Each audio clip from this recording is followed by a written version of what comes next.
Da er det glass til deg på der borte. Skal vi ta det nå, eller? Ready to face the enemy?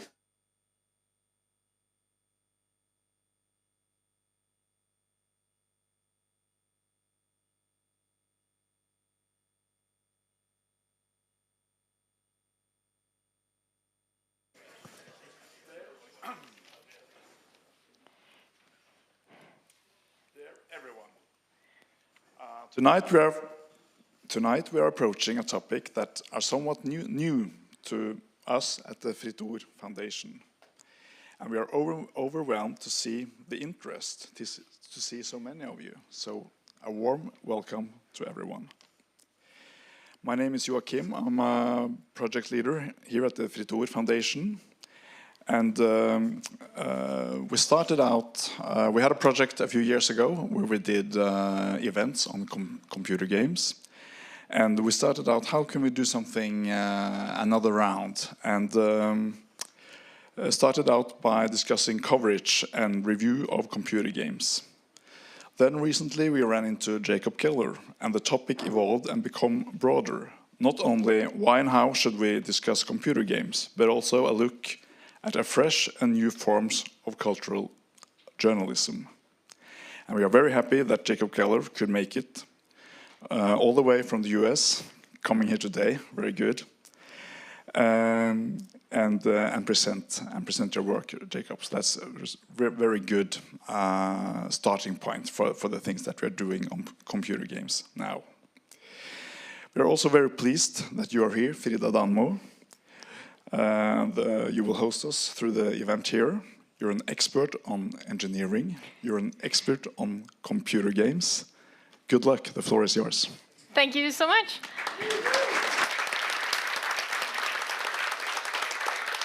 I'm really excited for this evening. I think we will have some very good talks and discussions about video games and culture and journalism, something that I'm very of course, very dedicated to and enthusiastic about. But we're, of course, here also today because Jacob Keller is going to present some of his ideas on video games.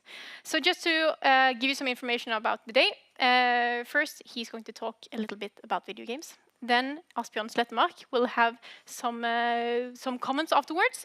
And we're going to have a short break before we start with our panel discussion afterwards. And when that's finished, we get some questions from the audience. So if you have some questions, save them for the end of the show.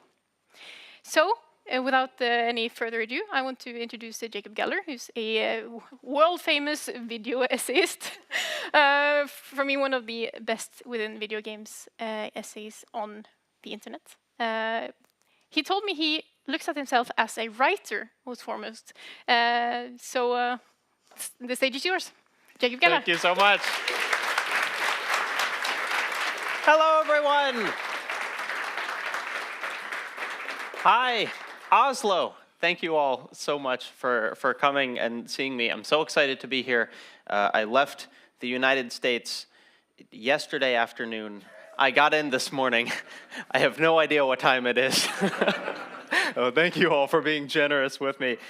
This is actually not the first time that I've been to Oslo or Norway.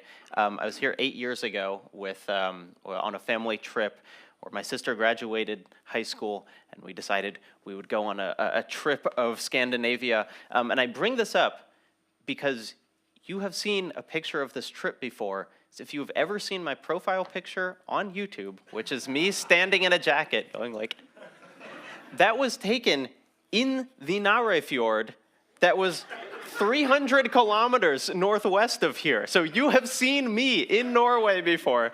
That picture is about 8 years old now, and so I feel a little bit like I'm catfishing people when I come and they see me now. But I have a plan, which is that on Saturday, I'm going back and I have that jacket. And we are going to take the exact same picture, just of me now, and I'm going to replace it on YouTube, and maybe no one else will notice, but all of you will know that I'm here, and when you look at that profile picture, you're seeing me in Norway. Now, my name is Jacob Keller. If you've never heard of me, I really especially appreciate you being here. I am a professional guy who talks about video games. If you know of me, you probably know my YouTube channel, which is also just called Jacob Geller. I've been uploading video essays there for about 6.5 years. I've talked about, at last count, 172 different video games. I've talked about Resident Evil 4 in 7 different video essays, which seems low to me, honestly. And if you've seen me, hopefully you will know that I am mostly a writer and very minorly a public speaker. So forgive me for sticking very closely to the script. I care about the words, and that's why I'm looking at them. If you've seen my work, you will know that games are not my exclusive focus. I've talked about many other things on my channel, works of literature, paintings, theater, a sculpture in the middle of the desert that you're not allowed to take pictures of, a song by the Velvet Underground. When I first started my channel, I assumed that my insistence on talking about non-video game artworks would limit my audience, but this seems to have been the opposite of the case. After 6 years, my channel has over 1 million subscribers. My essays have been viewed 120 million times, and it's my full-time career. I make enough money from this that I can pay for health insurance, which in America is a very important thing to be able to do. Don't applaud for that. It's not a positive.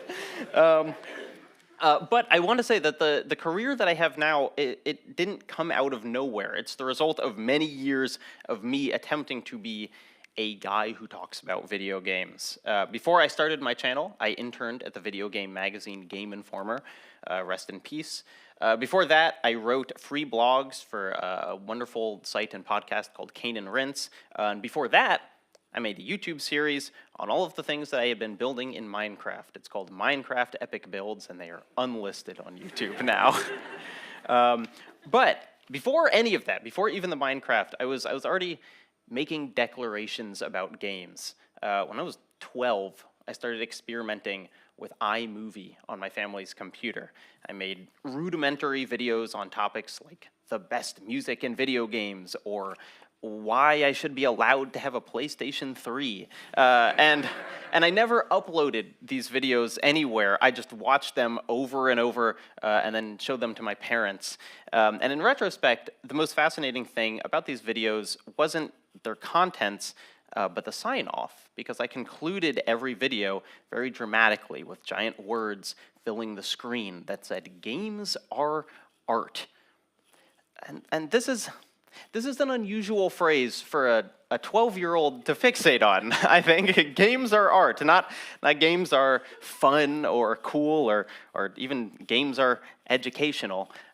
What, at 12, did I know about art? I bring this up not to psychoanalyze myself, because I pay someone else to do that.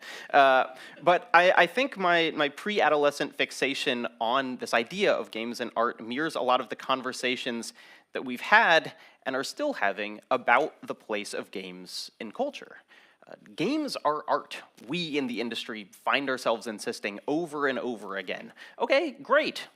I'm saying this to my 12-year-old self. Games are art. So what? I think when I was a kid, one of my primary motivations for repeating this phrase was my desire for games to be viewed as a legitimate pastime. My parents are wonderful people who raised me in a household that valued books and plays and film. We played board games about collecting different paintings, but neither of them were gamers, nor did they really have any experience with the medium. They viewed video games like you might view popcorn, a fun snack, but nutritionally meaningless.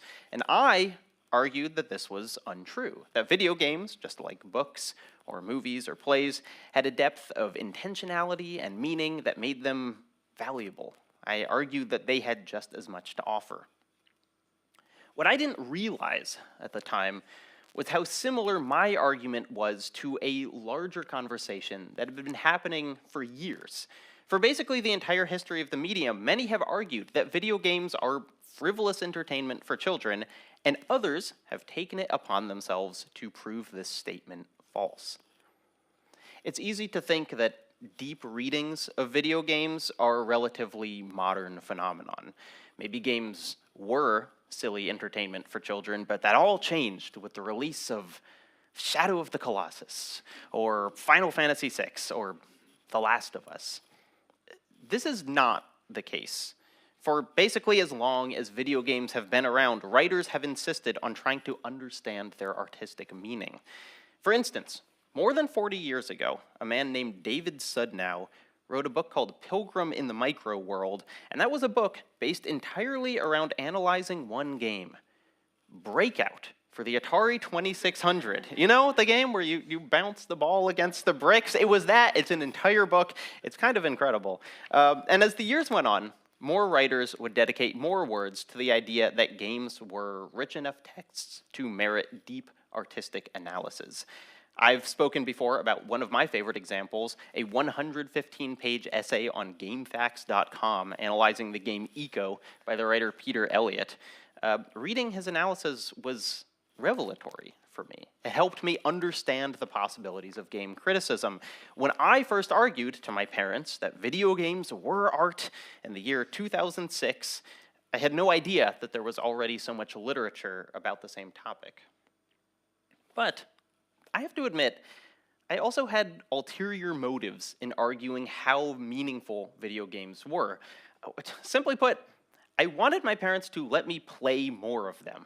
As high-minded as I'd love to tell you I was as a 12-year-old, the fact was I cared more about playing video games than the meaning of art. Unlike Sudnow or Peter Elliott, people who devoted hundreds of pages of writing to the artistic merit of video games, I mostly saw art as a shortcut to legitimacy. That is, if I could stick the label of art to video games, I could demand that my parents take them seriously. And this, too, was reflective of a large-scale conversation that had been happening about games for years. Simply put, many gamers have had an inferiority complex about our medium since its invention. And I understand why. Gaming is still very young. We don't have the history or the prestige of older art forms. Much of the marketing around games targets children. Much of the content of many video games is juvenile. And because of all these factors, gamers might feel like they have to justify the time spent with games in the ways that readers never have to justify with books. And this makes us feel bad. We don't want to feel like we're spending our lives playing with toys. And so we, as gamers, insist that our pastime is art too. Games are valid, games are mature. But the shallowness of all these arguments, honestly, reminds me of arguing with my parents. It kind of feels like we all just want approval from our moms and dads. Famously, in 2012, legendary American film critic Roger Ebert wrote a blog post about how video games could never be art. This was an enormously contentious piece of criticism, mostly because of the prestige of the person writing it. Ebert is arguably the most well-known cultural critic of the past century. And while I obviously disagree with his thesis, I find myself agreeing with one of his concluding lines. Do they require validation, he writes, in defending their gaming against parents, spouses, children, partners, coworkers, or other critics? Do they want to be able to look up from the screen and explain, I'm studying a great form of art? Ebert had my adolescent self absolutely nailed. I wanted to be free to play as much Assassin's Creed and Call of Duty and Mario Galaxy as I pleased, and I wanted my parents to react by saying, yes, he's studying a great form of art. And Ebert equally had the tone of many in the game industry nailed. We are so desperate for validation. Even today, in response to a particularly beautiful video game, you can find people celebrating how wrong Roger Ebert was about video games. Famously to me, Cliff Bleszinski, lead on the Gears of War series, tweeted this upon Roger Ebert's death. Something eerie about the timing of the loss of Roger Ebert and the release of a true game as art in BioShock Infinite. We just want approval from our film critic dads. If you'll forgive me for further analyzing a decade-old tweet by Cliffy B, what really strikes me about his statement here is the phrase, true game as art. It's revealing about his, and I think a lot of our perspectives on what games being art means. Blazinski is not saying that BioShock Infinite is art because all games are art. He's saying that BioShock Infinite is so good that it achieves becoming art, that it proves something previously unproven. If only, Blazinski wishes, Roger Ebert could have been alive to see Booker DeWitt shoot 1,000 men in the head in a floating city. He would have finally changed his mind about video games. What this implies is that becoming art is a target for games. Maybe there was a time when games weren't capable of being art, but now, if we can make one good enough, it will become art, prove the medium's worth, and silence all that mean-spirited criticism of games. In arguing for video games' artistic worth, gamers typically pull from the same small selection. Shadow of the Colossus is art. Journey is art. Disco Elysium is art. And these are all incredible games, obviously, but Shadow of the Colossus, Journey, and Disco Elysium are also distinctive in how unlike most games they are. Isn't this a strange way to argue that video games are art by choosing a couple games that bear little similarity to most of the medium? There's a two-part fallacy going on in these conversations. Part one is the belief that to become art, something must be particularly good. Part two is the related belief that the specific kind of goodness required for art is a familiar type of beauty, the solemn pathos of Shadow of the Colossus, for instance. Neither of these assertions are true. Thinking about video games as art gets so much easier when you realize that calling something art does not mean you're calling something good. Art is not a goal to be achieved. It's not a signifier of quality. When I call my nephew's scribble art, I am not comparing it in quality to the Mona Lisa, but neither am I denying that the scribble is art. The worst adolescent attempt at a poem is as much art as the best verses of a poet laureate, and in video game terms, Journey is no more or no less art than Breakout. To state it plainly, yes, video games are art. Every one of them, from the most broken student game to the most expensive flagship, from NFT trash to Farming Simulator 2025, each game is a human creation attempting to communicate something to someone. This is not a status I'm awarding games, it is a simple fact of their categorization. Video games are art. So what? Unlike when I first made my arguments for video games as art, I am now an adult. My ability to play games is no longer contingent on approval from my parents, nor am I desperate for powerful people to validate my passion. I don't feel like I have anything to prove about video games, and yet I still approach them as art. In my 2019 essay, Who's Afraid of Modern Art?, I wrote about a number of times that modern art has been attacked either politically or physically by people who felt threatened by its existence. I wrote about Newman's painting, Who's Afraid of Red, Yellow, and Blue, Serrano's photograph, Piss Christ, the dozens of artists that the Nazis labeled degenerate, and I also talked about video games, specifically games that were targeted by the hate mob known as Gamergate.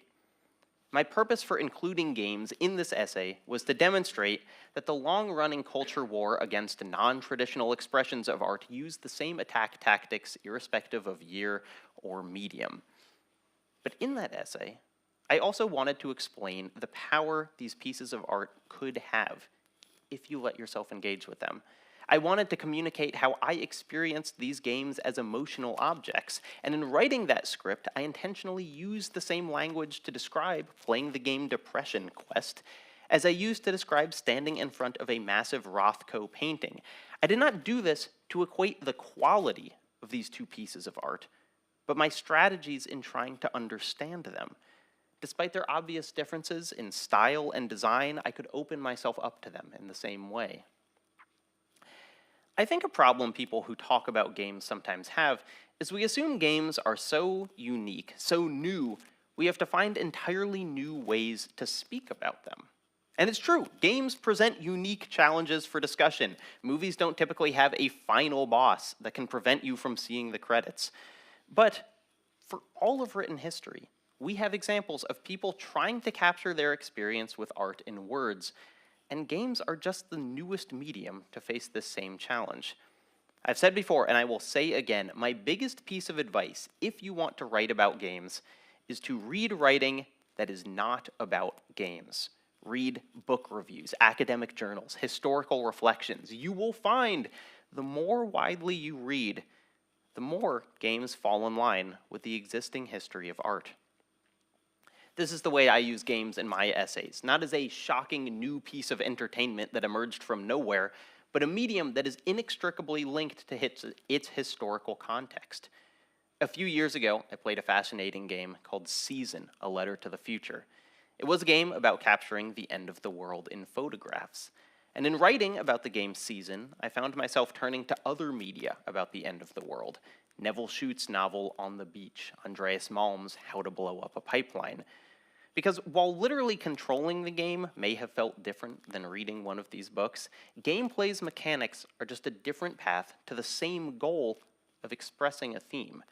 On the Beach's terse, unsympathetic writing communicates the emotional repression of its characters. Season's slow player movement speed and incentivized scrapbooking mechanic creates an atmosphere full of memory and regret.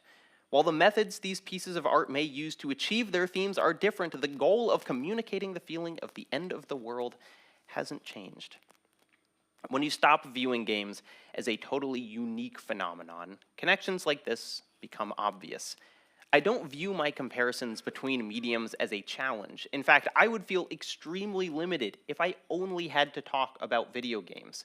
Games are so obviously inspired and so obviously in conversation with other forms of art that connecting them feels natural. Before starting my channel, I decided that I was going to treat video games as art as an accepted fact. I don't explain how gravity works at the beginning of all my videos, but if you watch them, you would have to assume there was some reason I wasn't floating off the ground. It would be the same with video games as art. Eventually, I hoped my audience would just take it for granted. What I've been pleasantly surprised with is that this tactic, presuming that everyone was on the same page about games being art, has been remarkably effective in converting the non-converted.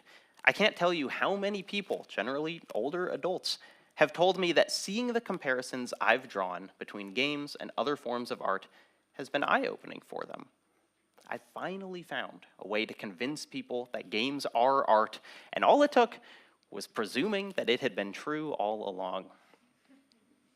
The harder pill to swallow for gamers is that, along with the prestige that our favorite hobby, being art, may bring, it comes with a set of responsibilities. If we are to acknowledge that games are art, it means they should be scrutinized with the same methods we apply to other mediums. You know who treated games like art? Anita Sarkeesian. Her series, Tropes versus Women in Video Games, applied basic feminist theory to video games the same way feminist scholars have always done to film, literature, and paintings. She did this in a series of video essays all the way back in 2013, placing her at the very beginning of the format that I've done so much work in. And in response to her giving games the artistic respect we give to every other kind of art, a subset of gamers lost their minds so violently a decade later they still haven't found them. Some of those people are in charge of the United States government now. Treating games as art means that we can't write off their use of symbolism and imagery as just accidents of making a fun game. Games often revolve around violence and war. Because they are art, we need to ask questions about their use of violence and war. The answer to why are so many games about killing people cannot simply be because, they're video games. That wouldn't be a satisfying answer with any other form of art and we can't decide that it's satisfying here. Treating games as art means understanding the conditions under which that art is made. Art is made by artists, and artists are people. When we look at the artistic successes and failures of the video game industry, we have a responsibility to learn about the material conditions under which that art was made. How were people treated? How were they paid? Were they thrown aside after their art was released to the public because their continued employment didn't make sense to shareholders? Is the environment created by our institutions one that facilitates the creation of great art, or does it impede it? And even on an individual level, although we understand that games are art, do we return its artistic effort with our own attention? Do we play games like we are, in fact, studying great art? Or do we let them wash over us, abandoning critical thinking in return for short-term drips of dopamine? The worst game has things to say if you're willing to look, and even the greatest piece of art is only as meaningful as our willingness to engage with it. It concerns me, then, that many of the economic efforts of the games industry seem to be designed to discourage this kind of artistic engagement. Although video games are more popular than ever, no stable career exists for video game journalists. Publishers buy the loyalties of streamers and YouTubers. Games are designed to be uncritically consumed and consumed and consumed. Any thoughtful analysis drowned out by never-ending content updates and battle passes. And many consumers, disturbingly, have aligned themselves with capital in this fight, identifying art criticism as the reason for all the problems that they have with the industry. Video games are art. Nothing can change that fact. But games being art does not inherently bestow virtue onto us, the people who play them. In order for video games to enrich our lives, we need to consciously make the decision to engage with them as art. We need to learn about their history and their influences, to search their text and subtext for themes and contradictions. When I first declared at age 12 that games are art, I didn't realize the responsibility I was giving myself. And now, I want to give that responsibility to all of you. Games are art? Yes, sure. Prove it. Thank you.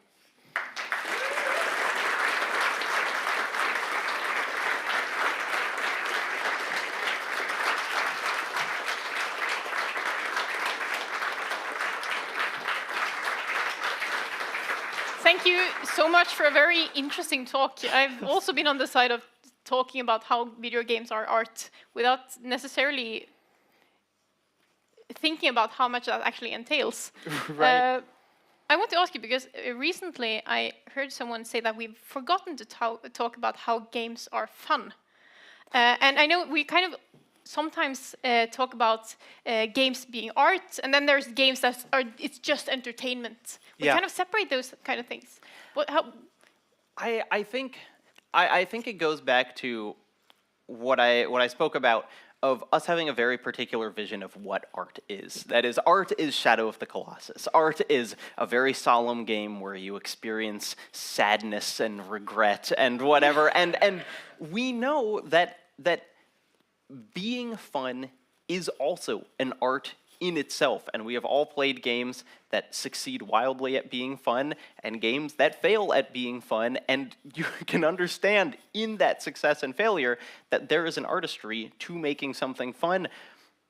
But I think it's almost harder to talk about because sadness and seriousness and, morbid themes are very clearly art, and fun seems to almost run closer to that idea of games are for kids that we're so scared of and we want to stay away from. And so I think it's really interesting that talking about fun as art is almost a greater challenge than talking about, the very serious themes that some games can have. Hopefully we'll be able to actually talk about how artful games can also be fun and not be ashamed for the entertainment value of it. Mm-hmm. Yeah. I also want to ask you how long you think it will take before games are looked upon as culture on the same line as books and movies and that kind of thing. School kids are taught that they need to read books because that's good for them, and movies that's good for them. Do you think we'll ever get to the point where video games are more sidelined there? I think whenever you see the introduction of a new entertainment medium, you see the wave of people saying, this is rotting kids' brains, it's bad, everything else was good. People certainly said that about movies when they first emerged, about the radio, about board games. And so I think we have a natural kind of reactionary impulse of saying this new thing is dangerous, it's bad. This old thing clearly has a lot of history and prestige, it's good. I think a lot of it will be, as we were talking about before we got up here, just people who have grown up playing games, having kids of their own, knowing, like the enrichment that they found from games and whatnot. But I also think that there is kind of an institutional prestige that games are lacking.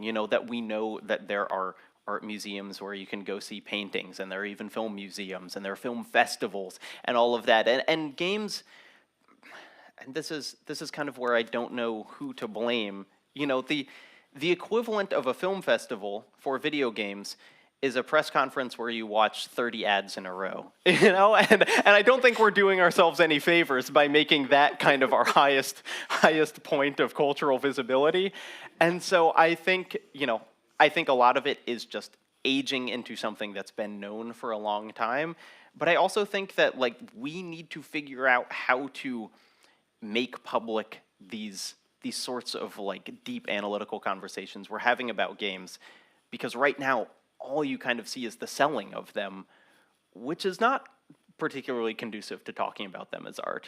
Oh, that's interesting, with the fact that the culture is kind of being created in the middle of commercialism. Yes. Yeah.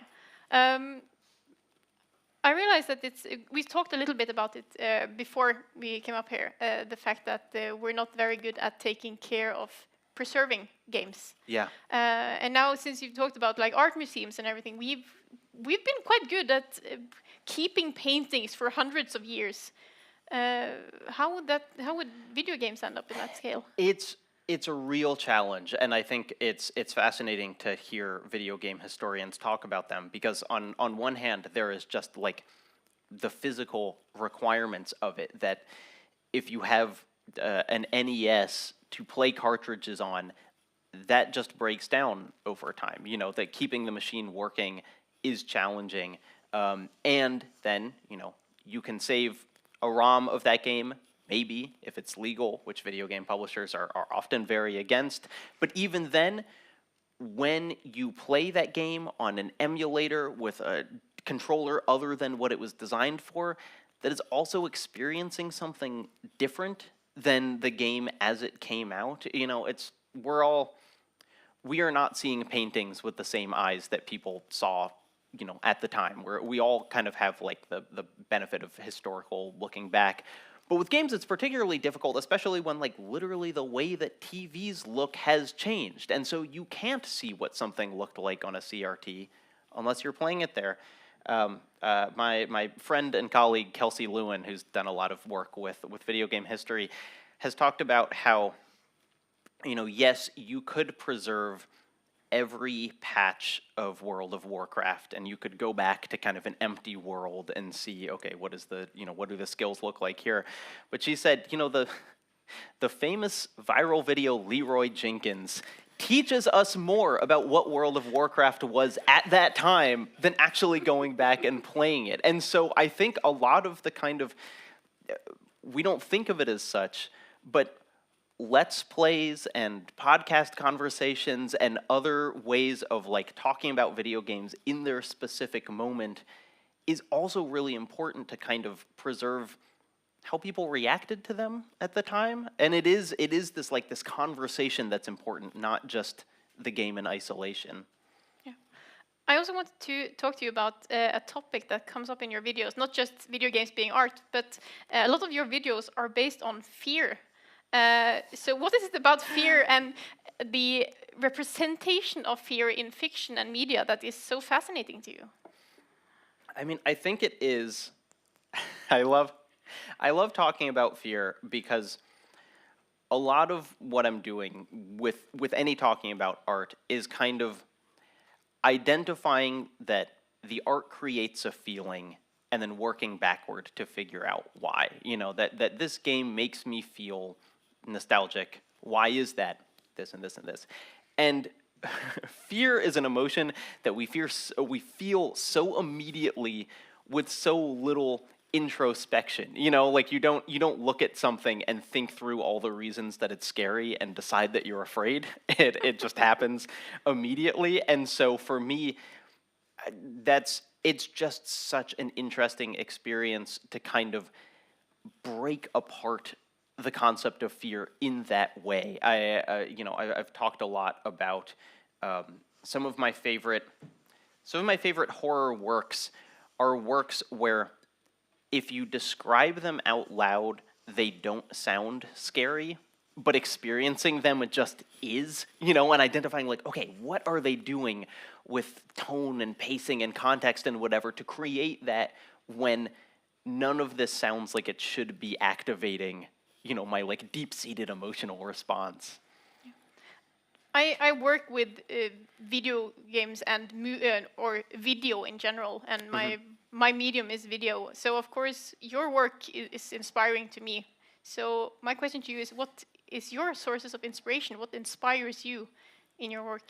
I mean, I certainly, before I started my YouTube channel, it was other people working on YouTube, you know, old channels at this point.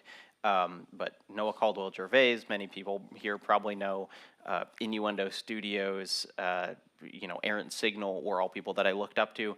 But in kind of honing my own voice and trying to figure out what I want to be doing, I look at other mediums just as much. You know, the writings of Robert McFarlane I've talked about before, who's a nature writer, but seems to have kind of read everything and consumed, you know, every possible connection to the nature that he's writing about. Or you know, the work of Ira Glass on the American podcast This American Life is another kind of source of like, it's just telling a story in such a clear and emotionally concise way that like that is, you know, they're not making videos, but they are finding ways to communicate stories in ways that I find enormously compelling, and that's kind of who I try to draw inspiration from. When it comes to like telling stories and making connections to make the story make sense, have you had an idea for a video essay or a written text that you wanted to make, but you just couldn't make the connections go up and make it the whole story that you always wanted to make, but it just didn't add up? I mean, I have so many kind of like notes in my phone of just like two ideas that I've put next to each other, and I'm like, one day I'll find a third, and then that will be a video. And for a long time, that was, if you've seen my recent video, Fear of Dark, it has a whole section on people who are like burning all of their possessions to stay in the light. And for years, I had, you know, two things written down, and then I finally found the third thing, and I was like, oh my gosh, now this is not just a connection, it's a pattern, and I can talk about it. And so if I pulled out my phone, you know, I could show you, it's like driving a car in the dark, and it just has like two random things written down, but someday that will have a third, and then it'll become really interesting. Have you ever had a time where you kind of found the third and started working on it, and then realized this is the worst thing you've ever written, and realized it's just threw it away kind of thing? It's always, I mean, I think about, like, I'm kind of rolling my video ideas around in my head for oftentimes like months before I actually start writing, and so by the time I get to the writing phase, if I haven't got bored of thinking about it, I know that like there's enough there. You know, it just happens that if the idea doesn't have enough juice to become a video, it just doesn't even stick with me. You know, and it's when I find myself thinking about things in the shower or something that I'm like, that's it. That's, you know, that's gold. Yeah, good things come from enthusiasm. Yes. Yeah. Thank you so much for our little talk here and for your presentation. You will join us later for the panel discussion, but right now, thank you so much, and a large applause for Jacob Gelle. Thank you, everyone.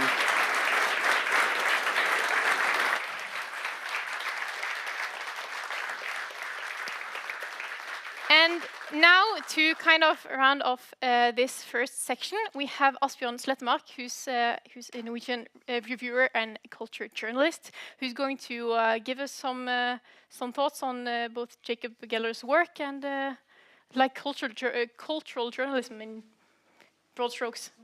Something like that. Sounds good. All right, just welcome up on stage, and the stage is yours. That went very well.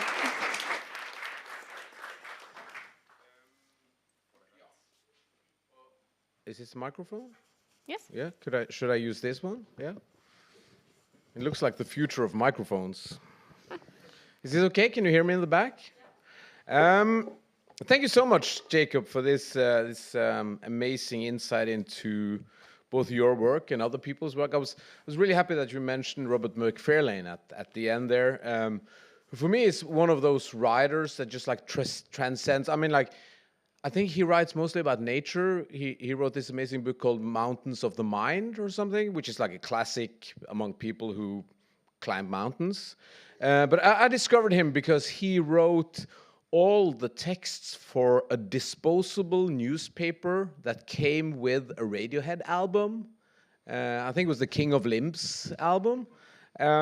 Which is where I discovered him, and for me, he's just connected to music and mountains and writing and everything, and such a huge inspiration. Again, thank you so much for the insight, interesting stories, and most of all, for me as a writer and cultural critic, inspiration. I'm not a gaming journalist. I've been working with gaming journalists basically my whole working life, but I've never written much about games myself. But I've written a lot about other stuff, especially, I mean, like some of you who might know my writing know that I used to be used to cover music mostly. Now I do like TV series and movies, stuff like that. So when Rune Fjell-Olsen, who is one of the organizers here, asked me to come here and do some commenting and to participate here tonight, I also thought that because I'm not that into like directly into gaming, but I also thought that I didn't know that much about Jacob Geller's work. But when I started digging into his writings, video essays and reviews, I was surprised to learn that he had already had a huge impact on me on a deeply personal level. I just didn't know it at the time. Because when me and our family, we moved to America and New York in like 3 years ago, 2022. We just left before everything just collapsed. So we're back here in Norway now. Sorry. But when we moved to New York in 2022, there were a lot of new things to discover and experience. One of them was enrolling our son, who was 7 at the time, in a new school in Manhattan. It was a typical liberal school. I guess kind of like Steinerskolen, Montessori, that we have here in Norway. A school that emphasized community, friendship, and empathy. Therefore, I was a bit shocked after a couple of weeks, maybe a month in school, when I received an email about how do we talk to our kids about tomorrow's safety drill. I was expecting like a safety drill. What is that? It's like a fire drill? I mean, like we grew up with fire drills. You just leave the school for 5 minutes. Everybody's in the schoolyard for 5 minutes, and like the fire alarm goes off, and you walk back in, and that's it. But I soon realized that the event the next day was going to be security precautions for a school shooting, or active shooter drill, as it's actually called. And the email was actually about not using the words active shooter drill to the kids, and what kind of words do we use. And after kind of like a honeymoon vibe, moving to cool New York, hanging out as a family on Manhattan, and just like, you know, the vibe of being new in amazing New York, I realized that we had also moved to a country of fear, terror, and school shootings. And I immediately felt like a shitty dad. So I started like intensely researching school shootings and safety measures, and I basically ended up in a rabbit hole of school shootings, which is, I promise you, not a place you want to be on the internet. But I wanted to do this because I actually wanted to talk to my son about these things, because I realized, we're like 50 kilometers away from Sandy Hook. I didn't expect anything to happen, but there's a reason they have school shooting drills at my son's school. And one of the things I found that, like, in a weird way, kind of like called me or made me like level a little bit, was a YouTube video called Games, Schools, and Worlds Designed for Violence. It was a revelatory piece on school shootings, architecture, safety measures, and what kind of environment we have created for our kids. It was thoughtfully laid out, presented with what we in Norway call indoor voice, innestemme, which is not the typical voice level in New York.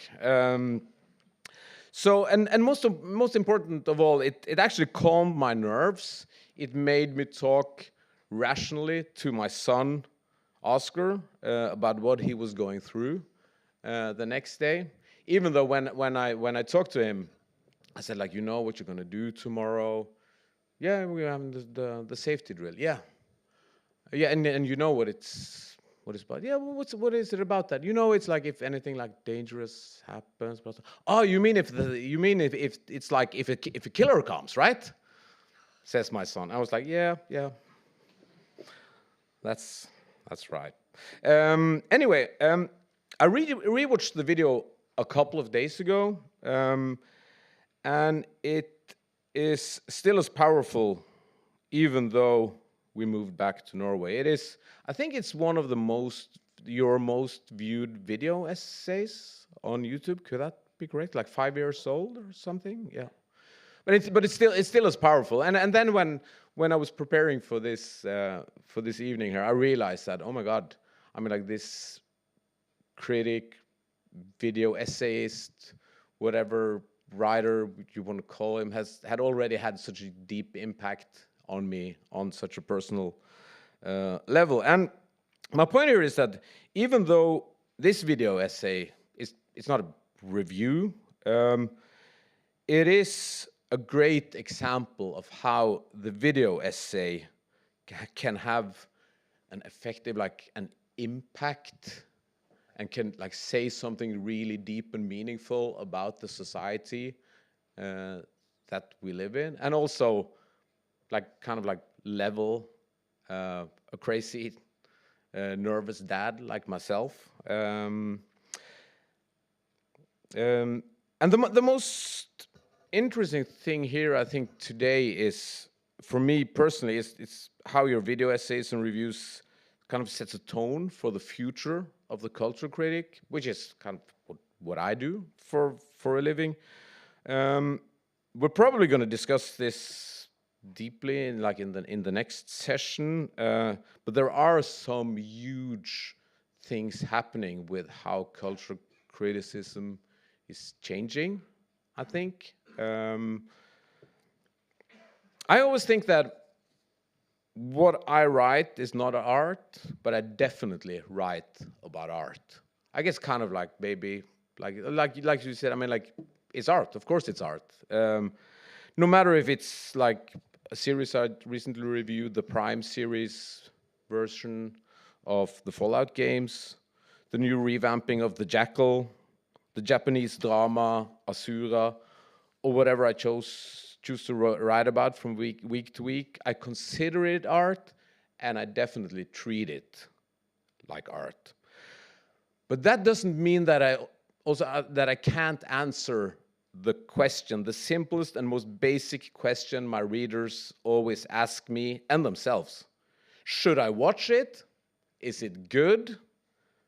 Does Eddie Redmayne's portrait of the Jackal justify me spending 10 precious hours of my life with an ice-cold sociopath assassin? I can answer that for you as a reader if you should watch it or not. But please also let me tell you why I think the Jekyll has some of the most visually stunning shots of business moguls getting shot in the head, or why the new American version of the classic French spy series Le Bureau is a beautiful, thoughtful tribute to modernist architecture. Those shots the series have, I think it premiered today in Norway. Those shots of the interior of the London skyline is basically art commenting on art. And don't worry, I will tell you if you should watch it or not. The agency you should watch, by the way. And I actually think that this space for discussing, commenting on art within, like for example, my reviews has become bigger in recent years. I think there's more space to actually discuss it, because it didn't always used to be like this. I remember when I was a music critic back in the late 90s, early 2000s. Some of you might remember music journalism was basically flourishing in Norway. It was a big deal. There was actually like competition between newspapers on how many records they could review on a Tuesday, which was the record release day. And like Dagbladet and VG, our biggest dailies, they had like on the front pages, like today, 22 albums reviewed, actually on the front page of the national newspapers. And I think like Dagbladet on a typically good day had like between 18 and 22 reviews. Bergens Tidende, the regional newspaper that I worked for at the time, did probably like 12 to 15 reviews every single Tuesday. But most of them were just like 5 lines, maybe 10 lines of just describing quickly how the music sounded. There was not much analysis to talk of. Also, it was fun for us freelancers because we got a lot of work. It was good for the readers because this was years before Spotify and playlists started to introduce them to like new stuff every Friday, and algorithms basically took over the role of the music journalist. And looking back at it, most of the writing was pretty mid. There wasn't a lot of space to talk about architecture, that's for sure. So let me circle back to Jacob Jeller here, and also to my son, because I see a lot of gaming. I experience a lot of gaming through my son, who's now 10 years old. And what I see when I devour Jacob's analysis of like what headshots mean in our culture, or his recap of Fearing the Dark, or his terrifying look into how schools are designed with school shootings in mind, as it is probably the best version of my son's media future. My son, being a semi-avid gamer, like if you ask him, he would probably say, "I'm a gamer." He would define himself as a gamer. He has the Godzilla skin in Fortnite. He's addicted to Dragon Ball, both books and games and movies. And his favorite critics now are basically doing like small, short versions of what Jacob is doing.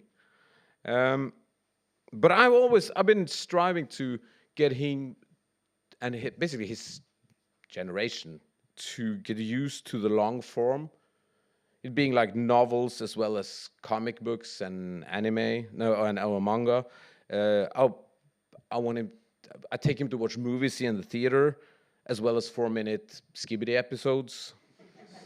He has to listen to Kendrick albums, not Like Us, on repeat.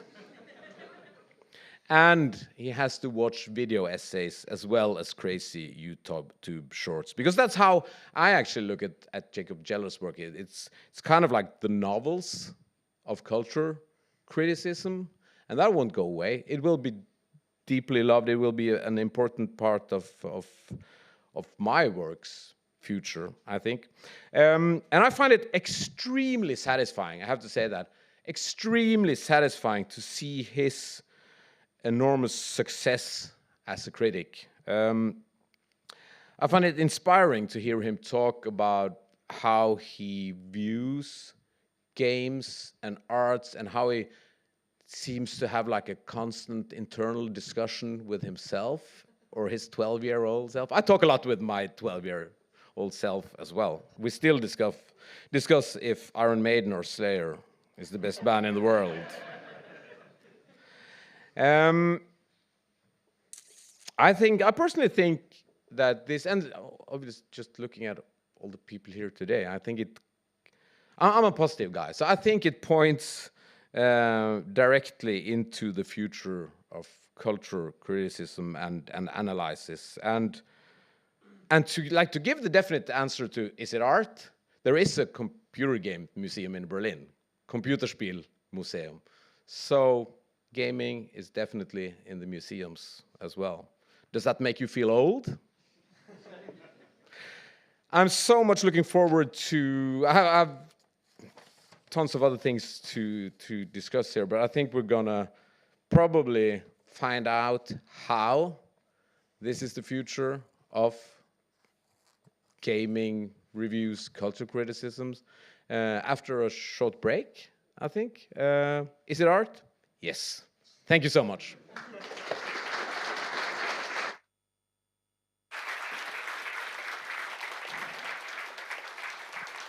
Thank you so much, Asbjørn. Yes, you're correct. We're having a short break now for 15 minutes, so until 8:10. And then we'll just gather back here and start the panel discussion and the Q&A afterwards. So stretch your legs and get yourself some water to drink.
Hello, everyone. Please find your seats, so we're ready to start with the panel discussion.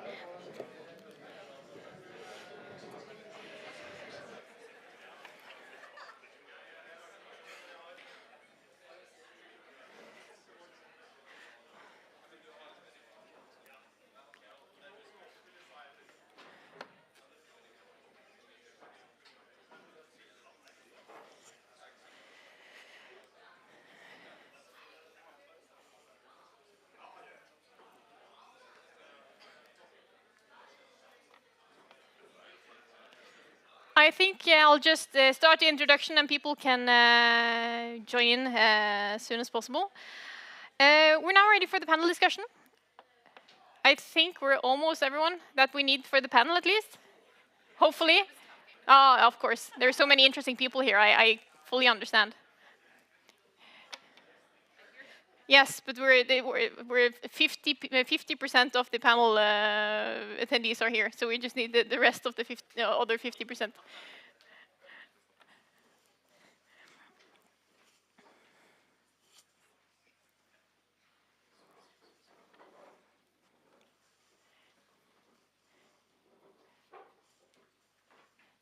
Do we have Asbjørn as well? He's on the toilet. Okay. How are you doing? No, it's. I think. So I will be either standing here or just on the floor because it's the stage isn't that big. So I'll figure out where I'll be standing. But we will have all of the panelists when they're ready here. And then afterwards we'll have some questions from the audience to just go back and forth, both to Jacob and the others in the panel. So keep your questions for then.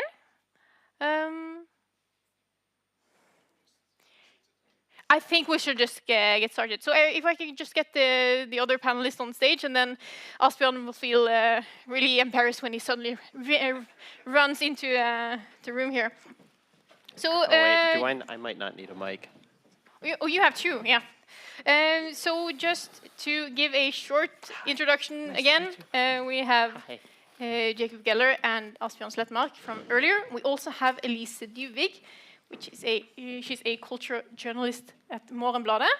And we also have Rune Håkonsen, who's the head of the review section in NRK.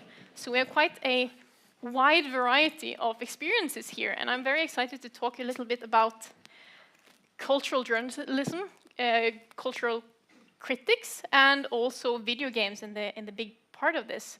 And I know not all of you work with video games. I know some of you are very interested in video games. So I just want to start, since we're mainly focused on video games here. We already know that you're very interested in video games. I won't ask you, I hope that's fine. But Rune, do you want to give a short introduction on your interest in video games? Oh, it started at a very early age. My father had a computer. I started playing games and never stopped, really. And still do to this day all the time. So it's been a very core part of my life. And I've been so lucky to bring that into my working life. And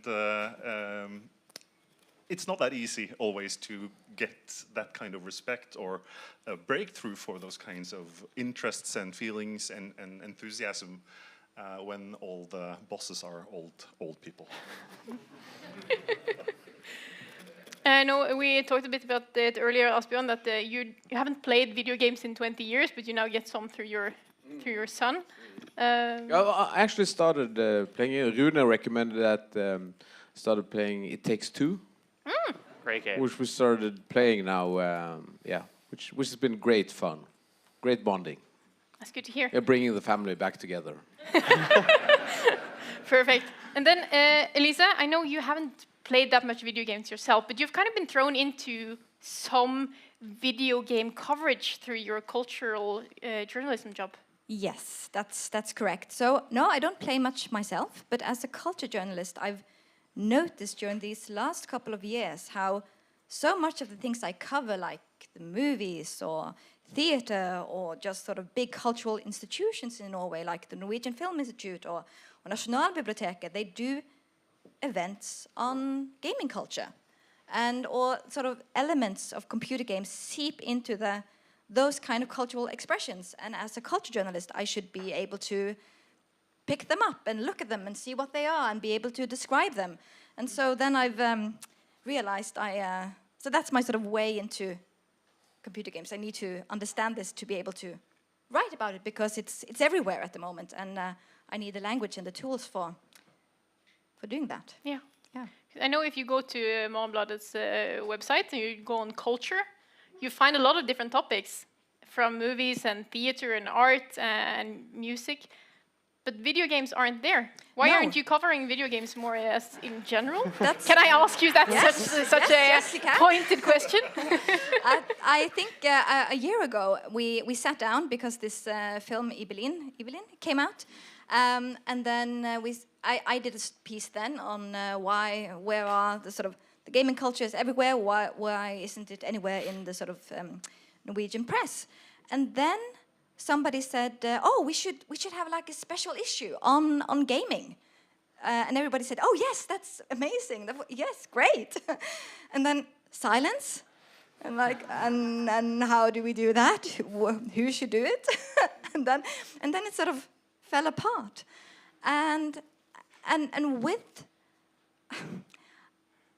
it's so much when you're a journalist that the things you do and the stories you write about often comes from your own sort of cultural, what you do in your spare time, the films you watch, or the books you read, and so on. And then if you have a room full of culture journalists and everybody just reads, it's very difficult to get a special issue on gaming. Yes. You have an input here. Yes, and that's why I mentioned all the old men in power earlier, because that's also one of my experiences, is that the people in power, in like editors and chief operating executive officers of different media companies, to get into those positions of power, you have to have experience. You have to often be older. There are very few very young editors. There are some, of course.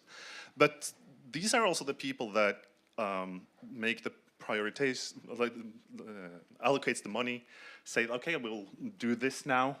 And when they lack this kind of experience that we in this room share very intensely, why should they say that, yes, let's use the resources on that? And I think that is a very important part of understanding why has it taken so long. It's been obvious for years that we should do this. It's because... Does everybody agree? Yes. Yes. And when you talk about it, it's like, yes, oh, that's very important. But when it comes down to actually saying that we want to do this, then we have to say also we have to do less of something else. And then the problem starts. So that is a problem for the legacy media, if I can call it that, in actually choosing to follow up on what they know. And that is a major issue also in NRK. And I've worked there for many years, so I feel like I can say it without actually making enemies with my own boss. But that is the case.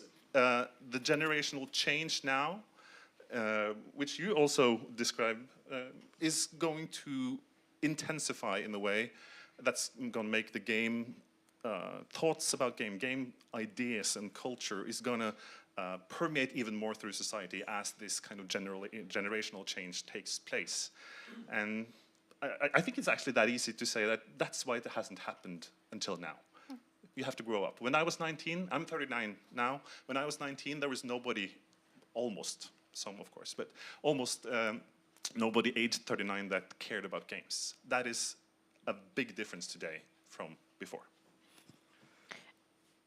So we often, like in the general public, look at video games and video game coverage as a super niche topic.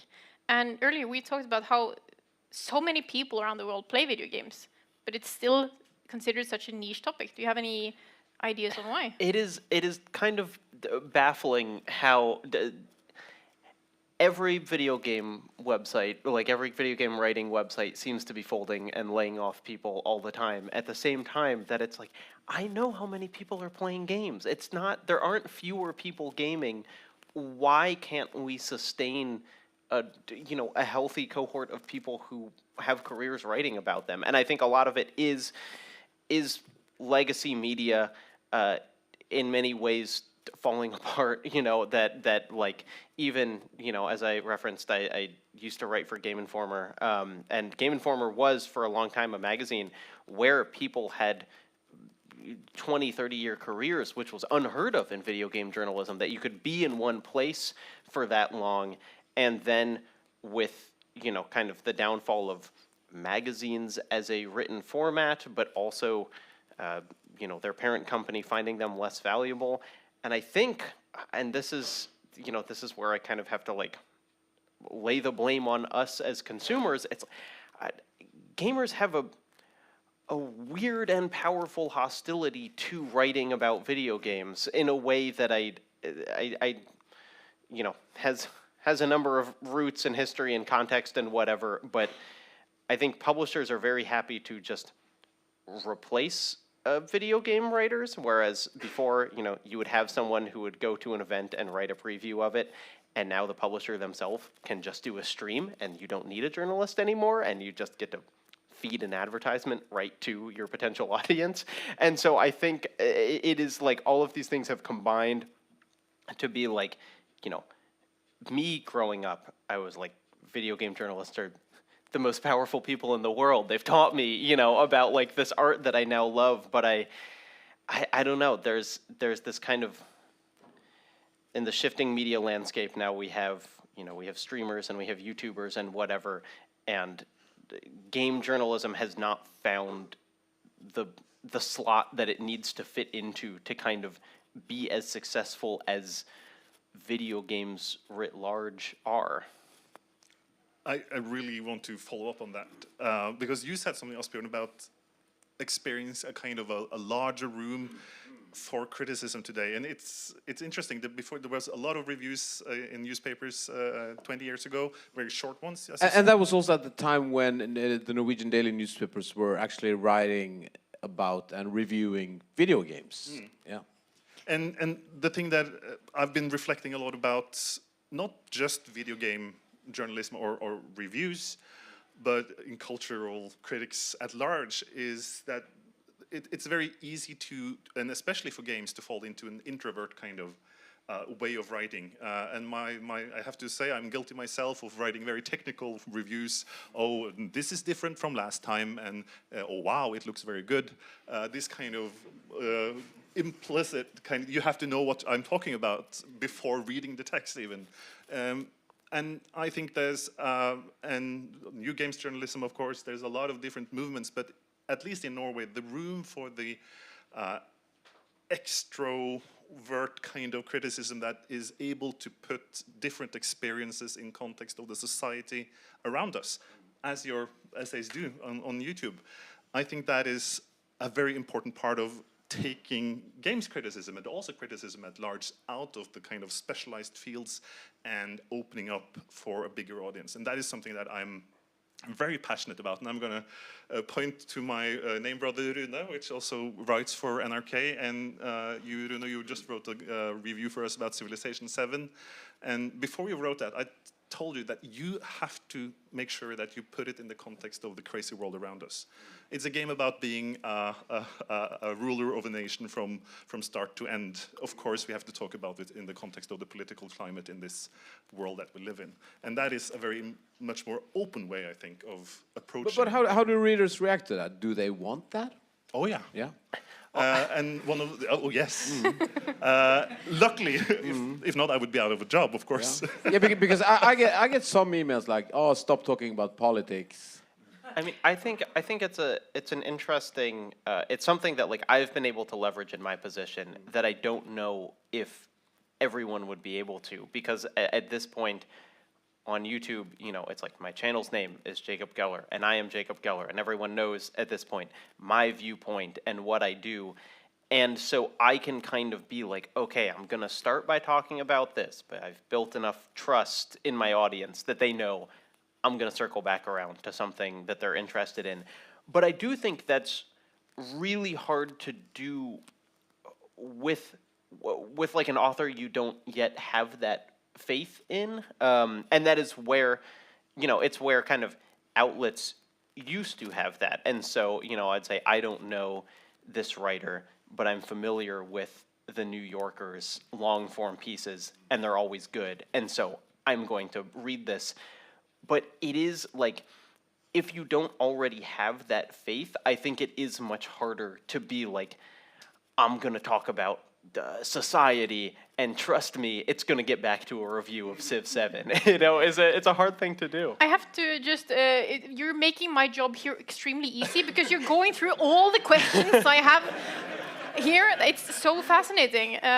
So I'm kind of just wanting to let you speak, but I just, before we suddenly trail off to the other questions I have here, I want to stop with the part with the personality-based thing, because I've noticed that in like some of your earlier videos, like the one that Asbjørn brought up with the school shooting, you are the voice of the video. Yeah. But you've adventured into that you are the face of the video as well. And I also recently talked to Asbjørn about using yourself in a review and the discourse on should you use personal pronouns at all, or should it just be like this objective look on it? We'll start with you, Jacob. Why was it a conscious choice to go from the anonymous voice to the person in the video? It was a mixture of factors. You know, part of it was just that, like, I started talking about topics that were so. If you're talking about a video game, it's easy. I just show footage of the video game, you know, done. But if you are talking about something more abstract, as I kind of started to do more and more, I just kind of couldn't find that documentary style B-roll to do it, and so it felt like I was forced almost to be in front of the camera.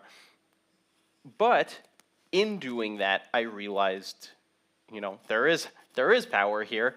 It certainly means that I think after I started doing that, people associated, you know, me with my videos much more, because it's not just a familiar voice, it's a familiar face. And when you click on this, you kind of remember this particular guy's perspective much more clearly than if it's just a disembodied voice. And again, I think I just have a huge advantage doing that because they're clicking on a channel that says Jacob Geller. But it is, you know, it's always been the advice given where people get very frustrated, where they're like, how come IGN gave this game a 7 and this game a 9? And it's like, well, they're written by different people. And the advice has always been, find the people that you like and follow. You know, if you resonate with someone's taste, follow them as a writer, because you will probably, you know, feel similar things. But it's just way easier to do that when it's me named Jacob Geller and not IGN, who has, you know, 400 reviews writers, any of whom might be reviewing a game. Yes, I think that is probably one of the biggest changes that I've seen in recent years, from especially compared to when I started writing, like actually back in the 90s, because I kind of like when I grew up as a writer, it was like you were not supposed to use the word I, because this was not about you. You were supposed to be like almost like a voice from above, just saying like, is this new Ice Cube album good? If so, why is it good, or whatever? And people expected that. When I started, sometimes I like drifted into like writing like with some personal experiences, and most readers didn't like that. That was like reserved for like, you know, Hunter S. Thompson and the Gonzo school of journalism. As a critic, you especially here in Norway, you shouldn't be personal. But I noticed at one point, maybe I think it's like 5-6 years ago, I needed to change that, because my readers expected me to be more personal, because they wanted my preferences. They wanted, yeah, like me talking about like Robert McFarlane or whoever, and they kind of like expected the more personal touch, almost like the review is more like curated directly from me to them, and that has changed a lot. And that is also why I think that the way you do your video essays, and not necessarily like in exactly that form, but the way that you both use your name on your channel and the way you talk to your audience, your listeners or viewers or whatever, is probably where culture criticism is going, because it's becoming more and more personal, and it needs to be to be heard. I think, and also people expect it. How about you, Elise? What are your thoughts on this? Yes, putting yourself front and center.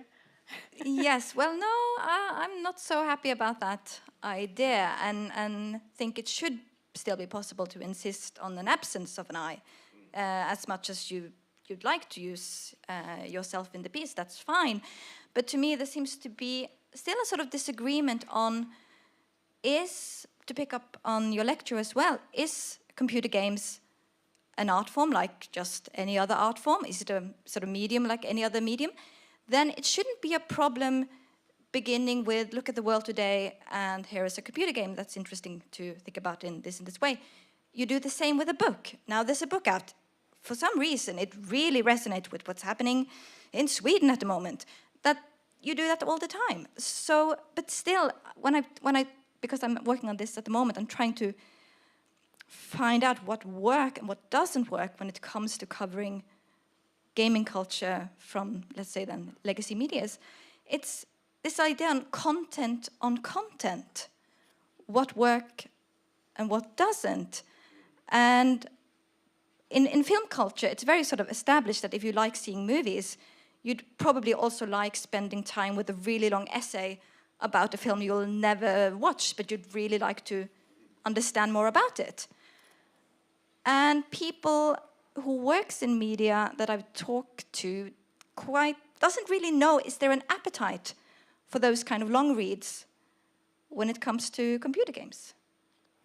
Well, there certainly is when it comes to video. The people love to talk about watching a 4-hour YouTube video on the game they've never played. But, and I do it too. But I do think it's, that video can inherently be more passive, that you can have that on in the background where you're washing dishes, and it is harder to, for people to bring themselves to engage with, a 20-page piece that they have to actively read the whole time versus just someone else talking in the background, which is a lot of what, YouTubers do. Yeah, and I kind of, I have to say, I disagree with you a little bit, but with the kind of the eye. But that is, of course, for me, very specific for reviews, and I read thousands of reviews every year. I read many work samples from people applying to be a culture critic at NRK.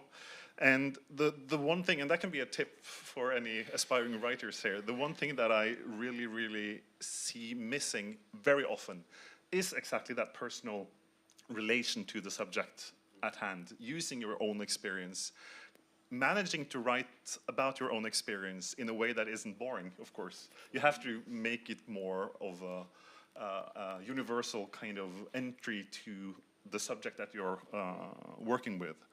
And it's very, very clear for me, and I agree with Asbjørn, that there's a change in the way that we can talk about culture, and it's more important now than before, I think, to be that kind of one person that people want to read. And finding that voice means that you have to explore your own experiences in relation to what you see around you. And I think that is, and I totally agree, if you have a 20-page text, then you want to trust the person that has written it before you commit the time for it. But if you manage to get through to that point where your personal perspective and your experience can be relatable to many, that is the sweet spot that makes culture criticism at large very, very interesting, and at a very interesting point right now, where the changes are being driven exactly by YouTube, by people that are visible. And I think that's going to be something that we see much more. Perhaps there's the new star of games journalism in Norway sitting right here. today. But I think that's the way we're going, that you have to kind of find that way of relating yourself into the bigger picture. I think we've kind of discussed it already, and I think I want to venture into it now as we near the end of the panel session. The future of cultural criticism and cultural journalism, because a lot of it comes down to, as you mentioned, that if you want to focus on video game journalism, you have to cut something else, and there is always cuts in journalistic positions. I saw there was some cuts in Norway today. How do we finance cultural journalism? Is it like, through user payment or subscription-based, or locked services like Nebula? Any ideas? Not locked in that kind of way, but more like this, because YouTube is super open, it's open for everyone, and it's just available, but like subscription-based. Well, I'm sitting in the glass house, I guess, with being a publicly financed by tax in Norway. But you're putting the finger on a very important issue, is that the economy of the media right now, legacy media, is not able to support the kind of culture criticism that I think people want. And that is a very, very interesting paradox or dilemma of our times. And for NRK, we can say that this is important, so we're doing it. That is not the case for commercial media in Norway. And I think we're in a kind of like a dark valley at the moment, maybe.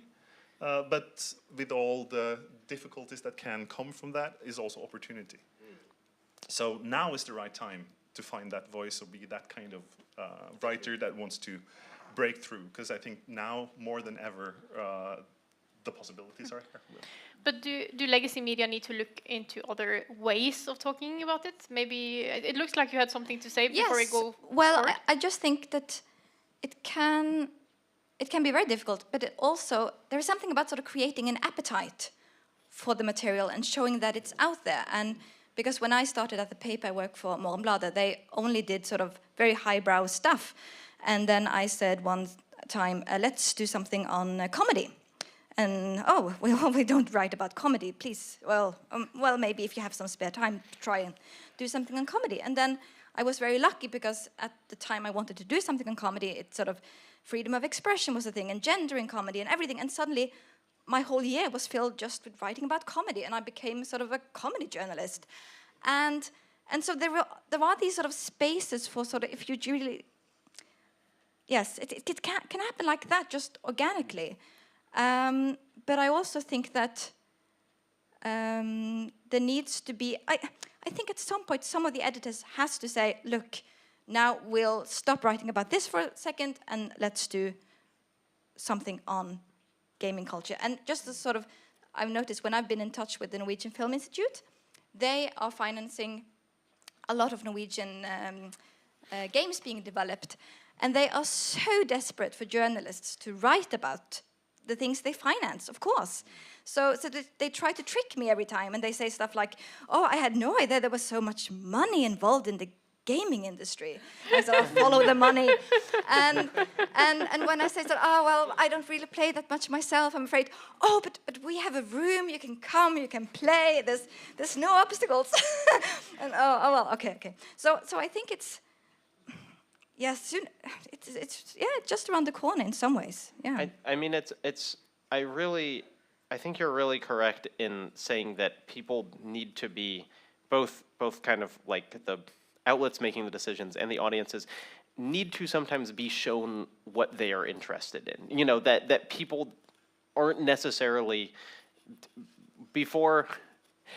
YouTube has recently introduced a feature where they have an AI suggest videos that you should make that your audience would like, and predictably they are all terrible. But what's interesting to me is like my work almost relies on the idea of like I didn't know this was interesting and I needed someone to show me. You know, like that's kind of my hook, is finding something that they didn't, no one had ever, like put these pieces together, and now they are, and now it's fascinating. And so there is that kind of like, you need to do the thing that is not recommended by your previous success in order to see, find that audience that was like waiting for it, even if they didn't know it.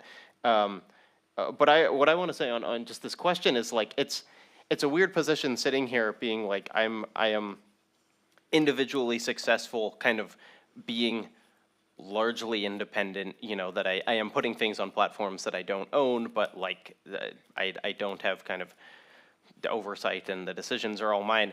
And people kind of will say to me like, well, this is great. Like these other places are shutting down, but there's room for people like you, which I think is really a misreading of the situation. And I don't think kind of the cure for newspapers and magazines not having the budget for this is more random people on YouTube. I think that like there is so much value in the institutional knowledge that a long-running outlet can have, the legal protection that a long-running outlet can have, the ability for people who are older and more experienced than you to critique your work, a code of ethics that exists. None of these things are present on YouTube, and I am very happy with what I get to do, but like when I read other work that's meaningful, more often than not, it's kind of from somewhere that has all these support systems. And it's why I'm always resistant to just be like, hey, come to YouTube. That's where everyone's doing great now. We need to start wrapping up, but I know, Asbjørn, you've... Just two brief comments on how like legacy media will like adapt to, like, for example, to covering games more. Like for example, imagine I'm writing about TV series in Aftenposten basically by accident, because nobody wrote about TV series in Norway. So I started my own blog, like in the early 2000s when I was a music critic. I just like did it for fun. And it's weird to think about it now, but like 15 years ago, there were no reviews of like new TV shows in Norwegian newspapers. That was just like TV shows where there was like Ellen McBeal on a Thursday. Or it was like everybody gathered to watch Friends or whatever, but you didn't like actually write about it. You didn't review it from week to week. But at one point, when the streaming services started to become powerful and everybody had them in their smart TVs, there was a demand for like recommendations, which turned into like Aftenposten called me and said, you're writing about TV series on your blog. Why don't you just do it like you get paid to do it instead of just doing it for free? And I was like, yeah. And like now I ended up as a TV critic. So I think things can change just by people having like the need to write about it, because no matter what you say about like legacy media is interested in readers and making money, which is always a good thing if you can bring them readers. And the other thing is, one thing I think is really interesting, and I'm a freelancer for Aftenposten, my newspaper, so I'm not like a decision maker or a money bag guy. But one thing that is obvious in Aftenposten, the biggest success story in our newspaper the last year is how they're covering the restaurant scene, like the Vink. You know, the Vink thing they have, which is basically just Aftenposten, a major newspaper, getting inspired by independent food bloggers and how they cover just like restaurant visits, and they just turn it into a huge success. And I think that paves the way for other like media houses and newspapers like Aftenposten, like, oh, look, okay, what people are doing on Instagram or on YouTube. I mean, like, there's money to be made here. There's success to be made. There's readers and viewers and listeners. So I think I'm kind of positive about how your stuff and other YouTubers or whoever will like seep into like legacy media. I think we'll, on that positive note, I think we'll end it here for the panel discussion. I'm hoping forward to see all the different ways culture and video games are going to be covered in Norwegian legacy media, and also what's going to happen forward on like international scenes on YouTube and Nebula and everything. I think we'll start to open the floor for questions. Only short questions, because it was so interesting to listen to the panel here. But if there are any questions from the audience, I think we have someone who's going around with the microphone. Hopefully, yes. Okay, let's start with the question closest to you. Hello. I'm just interested in how is video game journalism capable of doing things that is not possible in movie and other types of cultural criticism. And I just have an example. The creator of Mario, Zelda, Shigeru Miyamoto, when he first got to try the prototype for Breath of the Wild, all the creators were sitting watching him, and he climbed up into a tree, and then he climbed down, and he went to another tree, and he climbed to the top, and he was doing this for 1 hour, just doing that. And I'm just using it as an example to say that when you're playing a game, you can basically have whatever kind of experience you want. You can do something which is not possible in traditional media. So this just begets the question, what is possible in games journalism through that, Jacob? Yeah, there are these really kind of radical experiments that people have done over the years in terms of writing about games, where there's a famous one that's someone kind of writing almost the novelization of their permadeath Far Cry 2 run, where they are just like, this is my one run, I am going to try as hard as I can to stay alive, and when I die, the game is over. Or, you know, coverage of someone who gets to the max level in World of Warcraft by only picking flowers or whatever. Like, there are these ways of approaching games that are completely kind of diagonal to the way that they were designed and result in really interesting outcomes.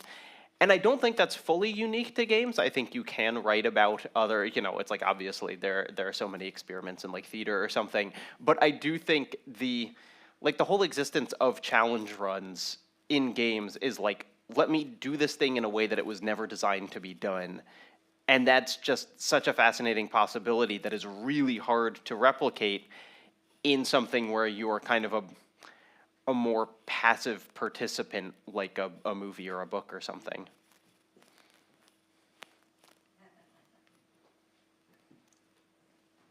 Do I stand up? I stand up. Yeah. Hi, thank you. Quick follow-up question to that one. And because you were talking about the use of I in games journalism or in journalism in general. And I was thinking about, because you, Jacob, you make a point out of that this is your opinion. You're an individual. These essays come from your own writing. And but the discussion about being subjective and coming with a subjective opinion in these pieces, I think is really important, considering that these video games sometimes really relate to the core human experience, at least in my opinion. And so my question is really like, if we're not going to write about these subjective experiences of how we're perceiving the art of video games, how then do we go about writing it? That's, yeah, I wanna let you answer that as well. Well, I think it's, I think objective, like the thought of an objective game review is boring, just to say that. The interesting part is the meeting between a person, a living person with experiences, and the work of art. That is the meeting point where the criticism and analysis comes out. So I'm not sure I totally agree with the point that, if I understood you correctly, that the subjective part can hinder or no, I don't believe so as well. No, okay, good. Then I think we're very yeah. But I think that's I was entering the point before as well, that being able to reflect on your own experiences as a critic and be able to relate those experiences to the broader public, that is the kind of key question. That I ate chili con carne for dinner today is not interesting for any of you. But I could find a way to talk about my experience of having that food and relate it to something that you can all relate to. And I think that is the kind of the magic point of it, is being able to reflect on your own experiences and then use that in a way that is universal for more people. I think that is like the people that manages to do that kind of thing well, I'll give them a job. I think we have time for one last question. So I give you full creative freedom to choose who answers the question. No worries. Yeah, so a bigger general question about journalism, I guess. When you're writing a piece or on a piece of art that is made by someone who's not a great person, how do you kind of reconcile that? That's a good question. Do you want to start, Elisa? Or Oh, no. Yes, you come across it all the time, no matter what the art form you're writing about. But that's always something you have to interrogate in the piece, I guess. And it depends. Sometimes the person who made the art object should be considered when writing about the artwork, and sometimes not. And it really depends on the piece in question. And sometimes if the person are writing about something and there is something about the person's biography that's sort of cross, maybe, yes. So that's the sort of boring answer, I guess. I think one of the most interesting things you can do with a piece of art is identify a point of conflict within it, that someone was trying to do one thing and at the same time did something else. And so you can't, it's not always that neat. Sometimes the person's, unpleasantness has little obvious relation to the art that they made. But I think rather than trying to either, completely ignore it or make the entire thing about it, being able to identify, this is this contradiction at the core of this thing. I'm thinking about this because I've been rewatching Buffy the Vampire Slayer, which is one of my favorite shows, and as we now know, the creator of which did not live by many of the virtues that the show seems to kind of espouse. And it's I think that makes it, although it makes it harder for me to, wholeheartedly love the TV show, it in many ways makes it more interesting because you can see it trying to do one thing and being pulled in this other direction at the same time. Any thoughts, Asbjørn? Yeah. I was about to say something similar. I find it more interesting than ever to write about Marilyn Manson's new album, because there's so much more conflict there than there's ever been, because he's just been portraying himself as this crazy drugged out superstar for decades, and then it turns out that he's probably, if you want to call him a monster or whatever, there's it puts a completely different light on all his previous catalogs and how he now tries to redeem himself through his new albums. And that's him trying to create art to comment on his life and society, which makes it a lot more difficult to write about, but it's actually really interesting to write about that. And I guess somebody has to write a new Neil Gaiman review pretty soon. Very soon. Yeah. So but for the answer, I think it's, you have to consider it, and your readers expect you to comment on it and try to put it in a perspective. Yep. And on that, I think we'll end this discussion. Thank you so much to everyone here on the panel and for questions, and for everyone in the audience. Thank you so much for attending today. It's been so interesting and inspiring for me, at least, and I hope you've had the same experience. So thank you all so much, and an extra applause to everyone on stage. Oh, you're right. No, we should totally tear away.